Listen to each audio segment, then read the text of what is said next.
गैर बराबरी के खिलाफ और जाति भेदभाव के खिलाफ उन्होंने न केवल समाज को एकजुट करने का काम किया, बल्कि उस सिद्धांत को आगे बढ़ाने का काम और हम नई पीढ़ी के लोगों तक देने का काम। हाथ नीचे कर लो यार, मोबाइल नीचे कर लो भाई। उनका जीवन भर संघर्ष रहा और जब कभी भी वो सरकार में ऊंचाई पर पहुंचे, उन्होंने अपने जीवन का सादा जीवन और अपना व्यवहारिक जीवन जो सब लोगों को जोड़ के रखते थे कभी नहीं दूर किया।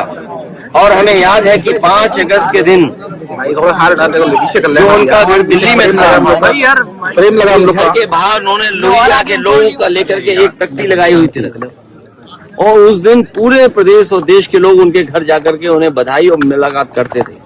वो ऐसा संगम होता था जहां पर साहित्यकार, कवि, इंटेलेक्चुअल या समाज के हर वर्ग के लोग आकर के वहां मिलते थे।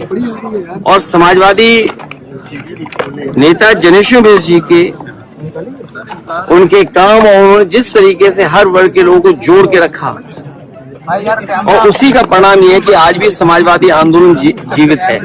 इसको आगे बढ़ाना आज सबसे बड़ा, जब हम लोग जनेश्वर मिश्र को याद कर रहे हैं, संकल्प लेकर के जा रहे हैं, समाजवादी आंदोलन को और आगे बढ़ाने का काम करेंगे। चुनाव से पहले भारतीय जनता पार्टी षड्यंत्र करना चाहती है, चुनाव से पहले, और उनका लक्ष्य पहले दिन से रहा है कि समाजवादियों को कैसे बदनाम किया जाए, और खास कर के मुसलमानों को लेकर के उनकी जो सोच है वो अनडेमोक्रेटिक है, अनकॉन्स्टिट्यूशनल है। ये सोचिए, एक मुख्यमंत्री योगी, तो इसका मतलब ये है कि अगर कोई योगी अगर वो लोकतंत्र पर भरोसा नहीं करता है और कॉन्स्टिट्यूशन पर भरोसा नहीं करता, वो योगी नहीं हो सकता है। मैं 3 घटनाओं का उदाहरण देना चाहता हूं आपके सामने जी। पहली घटना हाथरस, जिसमें एक साधु संत के कार्यक्रम के लिए परमिशन के लिए भारतीय जनता पार्टी के विधायक और नेताओं ने लिखा था, लेकिन जो प्रशासन को काम करना चाहिए था, जिस जिम्मेदारी से सुरक्षा और उन चीजों का इंतजाम करना था, वो नहीं किया, जिसका परिणाम ये हुआ कि बड़ी संख्या में लोगों की जान चली गई। न केवल जान गई है, उनका नुकसान हुआ बड़े पैमाने पर। बहुत से लोगों का हाथ पैर या जो भी नुकसान हुआ, उसका कोई मदद सरकार ने नहीं की। दूसरा, आपने देखा होगा गोमती नगर में जो भी बना हमको दे देना, और जो मुख्यमंत्री ने सदन में ये कहा, सूची तो हालांकि बहुत लंबी थी, इसमें पुलिस का दोष कम है, पुलिस तो पूरी सूची दी थी, लेकिन भारतीय जनता पार्टी के जो मुख्यमंत्री और सरकार वो ये चाहती है कि पुलिस भी भारतीय जनता पार्टी की कार्यकर्ता बन जाए। ये जो नए तरह का काम हो रहा है कि पुलिस को भी ये भारतीय जनता पार्टी का कार्यकर्ता बना रहे हैं। जब पुलिस ने सूची दी सब नामों की, तो आखिरकार मुख्यमंत्री जी ने केवल यादव और मुस्लिम का नाम क्यों पढ़ा? और सच्चाई पुलिस भी जानती है कि जिसमें कि यादव का जिसका नाम लिया है, सुनने में आ रहा है कि वो फुटिंग में नहीं था, जो कैमरे की जो तस्वीर है उसमें नहीं है, वो कैमरे में नहीं था, क्योंकि वो चाय पीने गया था और पुलिस को यादव मिल गया, इसलिए उसको जेल भेज दिया। मैं आपके सामने कहना चाहता हूं, ऐसे लोग जो कानून का उल्लंघन कर रहे हैं और भारतीय जनता पार्टी का कार्यकर्ता बनकर के काम कर रहे हैं, जब कभी भी सरकार आएगी, ऐसे अधिकारियों के खिलाफ भी कार्रवाई होगी। एंग्लो इंडियंस की लोकसभा में और विधानसभा में एक सीट हुआ करती थी, उनका रिप्रेजेंटेशन था।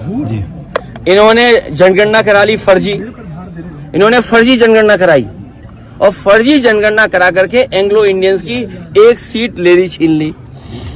अभी सुनने में आ रहा है, एक मंत्री जी चिल्ला रही हैं कि आरक्षण खत्म हो गया। अच्छा, आप खुद सोचिए, सरकार में भी रहेंगे और आरक्षण की भी बात करेंगे, तो जिन्हें आरक्षण की चिंता है, जो पिछड़े दलित और अल्पसंख्यक आदिवासी भाई बहन हैं, चाहे वो दिल्ली में हो चाहे लखनऊ में है, तुरंत बीजेपी को छोड़ दें, तुरंत छोड़ दें। और ये भाई जाति जनगणना एक स्टूल किट नेता हैं, वो बहुत किट कर रहे हैं, किट। मुझे लगता है उनका ऑफर मुझे खत्म करना पड़ेगा। सुनने में आ रहा है कि जो स्टूल किट मंत्री हैं ये उधार पे बैठे हुए हैं, उन्हें हुक्म मिलता है तो कभी इधर कभी उधर कभी उधर कभी इधर। कम से कम इन्हें कास्ट सेंसस की बात करनी चाहिए, जाति जनगणना की बात करनी चाहिए, और जो आरक्षण खत्म हो रहा है उसके बारे में बात करना चाहिए। हमारा जो साथी कह रहा है सहारनपुर में जिस तरह की घटना हुई है, पीलीभीत में एक महिला खेत पे गई, उसके साथ गलत घटना हुई। आज सुनने में आ रहा है अयोध्या में भी घटना हुई, और कन्नौज की मैं बता दूं एक दलित समाज की बेटी, उसके साथ जो घटना हुई, और पुलिस और बीजेपी के लोगों ने मिलकर के एक झूठी कहानी बनाई, उसे पेड़ पे लटका करके बताया कि पेड़ पर वो अपनी आत्महत्या की, और उसका पोस्टमार्टम नहीं हुआ। ये पोस्टमार्टम किसकी वजह से नहीं हुआ है? वहां के बीजेपी के नेता हैं जिनकी वजह से पोस्टमार्टम उस बेटी का नहीं हुआ है। हम तो आपके तरफ से मांग करेंगे कि जिस बेटी को पेड़ पे लटकाया गया था कन्नौज की, जिसका पोस्टमार्टम नहीं हुआ, उसका दोबारा पोस्टमार्टम कर करके, और जो उसके बीजेपी के कार्यकर्ता नेता शामिल थे उन पर भी इसी तरह बुलडोजर चलाया जाए। तीसरा उदाहरण अयोध्या का, जिसमें कोई पॉलिटिकल पार्टी, अगर समाजवादी पार्टी ये बात कहती है कि डीएनए टेस्ट होना चाहिए, कैसे मुख्यमंत्री हैं ये, इन्हें कौन राय दे रहा है? ये कानून किसका संशोधित है? ये इन्हीं का संशोधित कानून है 2023 का, जिसमें ये कहा गया है कि डीएनए टेस्ट होना चाहिए अगर 7 साल से ज्यादा किसी की सजा का कोई प्रावधान है तो क्या गलत मांगा? और उनके परिवार के लोग कह रहे हैं, और वहां भी पुलिस सच्चाई जानती है, हमारे पत्रकार साथी भी जानते हैं सच्चाई।